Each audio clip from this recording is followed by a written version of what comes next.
Bologna città del trotto. Continua l'intervista a Rebecca Adami, in questa terza parte ci parla del lavoro che svolge insieme al compagno Francesco Facci.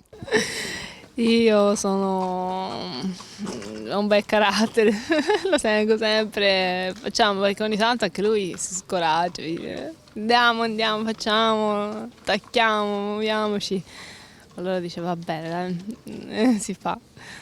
E così, ci vuole tanta passione, meno male mi sono trovata con una persona che ne ha tanta, se no non è facile. Condividete comunque una grandissima passione per questo sport. Bisogna fare, è giusto così. Il 15 agosto 2019, durante la serata del Gran Premio Città di Montecatini, Rebecca Adami e Tempest Treb vincono il trofeo Gentleman. È stato fantastico. Era pieno di gente, pieno di bambini, tutti appassionati, stavano lì, guardavano questi cavalli affascinati.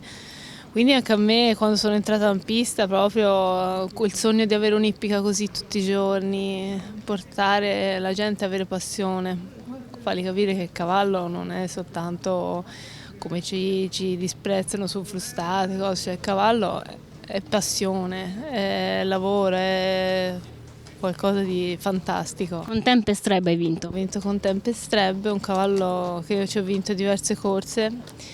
Purtroppo è stato reclamato, è il rischio delle corse da reclamare, però mi piacerebbe riguidarlo e di avere tutte queste soddisfazioni qui. È così.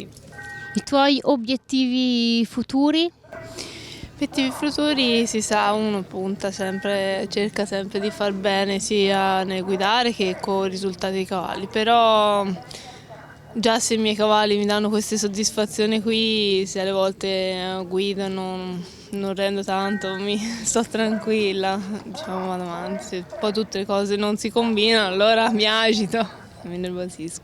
Si chiude così la terza parte dell'intervista realizzata a Rebecca Adami.